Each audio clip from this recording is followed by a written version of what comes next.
Assalamualaikum warahmatullahi wabarakatuh. Halo adik-adik hebat, kembali lagi di channel King Teach Tutor. Pada hari ini kita akan belajar materi Ayo Menjaga Lingkungan Rumah. Mata pelajaran Pendidikan Pancasila kelas 1 Sekolah Dasar. Sebelumnya, jangan lupa subscribe, like, dan bagikan kepada teman-temanmu. Ayo kita belajar. Tujuan pembelajaran pada hari ini, yang pertama, mengidentifikasi bagian-bagian rumah. Yang kedua, menjelaskan cara menjaga kebersihan rumah dan kerjasama dalam menjaga kebersihan rumah. Yang ketiga, menjelaskan manfaat kerjasama dalam menjaga kebersihan rumah. Yang keempat, mengidentifikasi ciri-ciri fisik lingkungan sekitar rumah. Dan yang kelima, menjelaskan tata cara bertetangga yang baik dan menerapkan sikap saling menghormati dengan tetangga dalam kehidupan sehari-hari. Nah, adik-adik, pernahkah kamu mengamati rumahmu dengan seksama?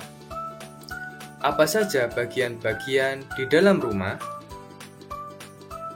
Ya, betul sekali adik-adik, itu semua adalah bagian-bagian yang ada di dalam rumah. Bagian-bagian rumah. Rumah adalah tempat tinggal kita yang nyaman dan aman. Di dalam rumah, kita bisa melakukan berbagai aktivitas seperti bermain, belajar, makan, dan tidur.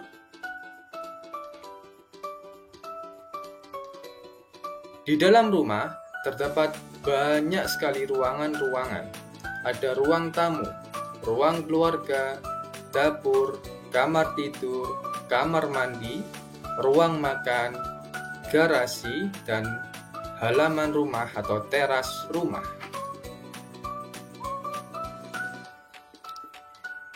Bagian-bagian rumah yang pertama adalah ruang tamu.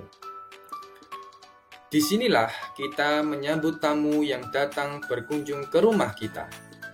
Tamu adalah orang yang datang ke rumah kita. Ruang tamu biasanya ada di bagian depan rumah. Biasanya, di ruang tamu terdapat sofa, karpet, dan meja. Yang kedua, ruang keluarga. Ruang keluarga biasanya terletak di tengah rumah. Ruang keluarga dijadikan sebagai tempat berkumpul bersama keluarga untuk menonton film, bermain, ataupun bersantai. Di sini ada televisi, sofa, dan meja. Yang ketiga, dapur. Dapur biasanya ada di belakang rumah. Dapur digunakan untuk memasak makanan untuk keluarga. Di sini ada kompor, oven, wastafel, dan lemari untuk menyimpan peralatan masak dan bahan makan. Yang keempat, kamar tidur. Kamar tidur digunakan sebagai tempat untuk tidur dan beristirahat. Di sini ada kasur, lemari pakaian, dan meja belajar. Nah, biasanya kamar tidur kita gunakan untuk belajar ataupun bermain. Yang kelima, kamar mandi. Kamar mandi digunakan untuk mandi dan membersihkan tubuh. Di sini ada bak mandi atau shower, kloset, dan keran air. Yang keenam, ruang makan. Ruang makan sebagai tempat untuk makan bersama keluarga. Di sini ada meja makan dan kursi. Yang ketujuh, halaman rumah. Halaman rumah berada di luar rumah. Di sini kita bisa bermain, berkebun, dan bersantai. 8. Garasi.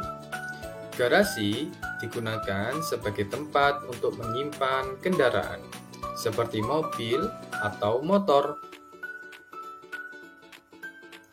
B.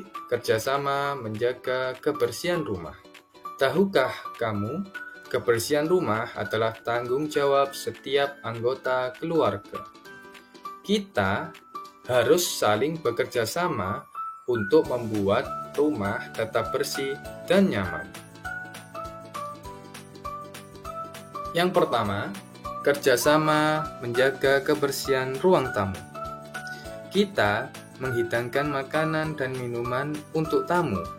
Setelah tamu pulang, kita dapat membersihkan dan merapikan kembali ruang tamu. Yang kedua, kerjasama menjaga kebersihan ruang keluarga. Setiap anggota keluarga berkumpul di ruang keluarga. Setelah berkumpul, kita dapat merapikan kembali. Jika ruang keluarga bersih, kumpul bersama keluarga akan terasa lebih nyaman. Yang ketiga, kerjasama menjaga kebersihan dapur. Kita dapat membantu ibu memasak. Kompor dan alat masak lainnya dibersihkan setelah memasak. Sampah dibuang ke tempat sampah.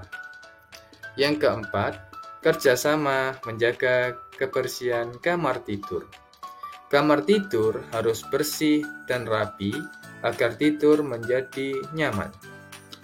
Kita dapat merapikan tempat tidur setelah bangun tidur, mengumpulkan mainan setelah bermain, dan membuang sampah pada tempatnya.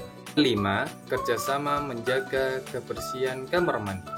Kita mandi di kamar mandi, bersihkan busa sabun dengan air, dan kembalikan sabun ke tempat semula.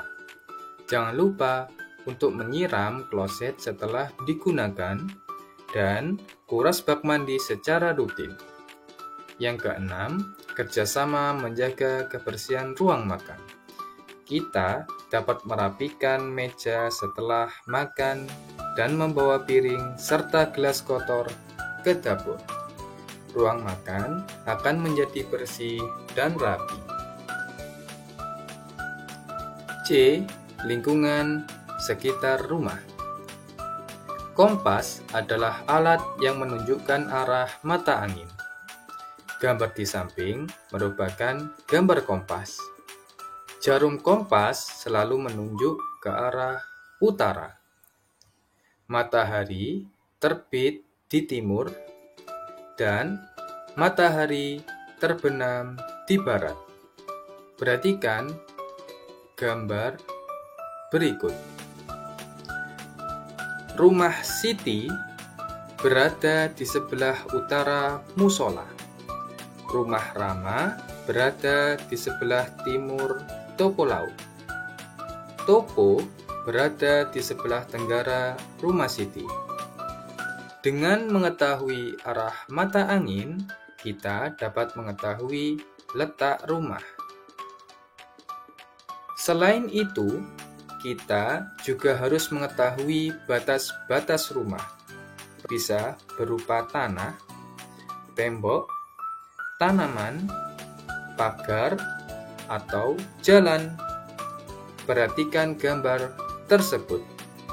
Rumah Budi dan teman-teman dibatasi oleh pagar. Rumah Bayu dan Nurul dibatasi oleh jalan.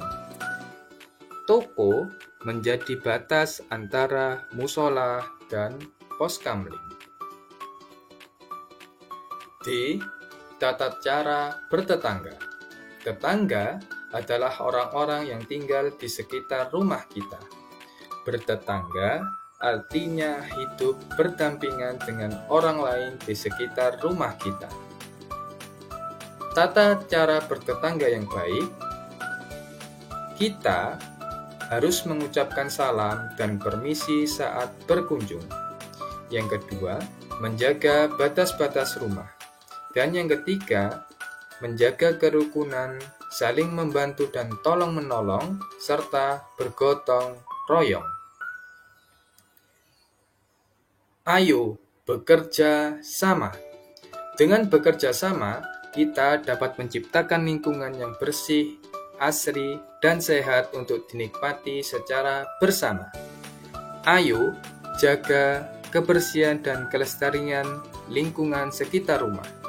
Jangan lupa untuk mengajak orang tua, kakak, dan teman-temanmu untuk menjaga kebersihan dan kelestarian lingkungan secara bersama-sama.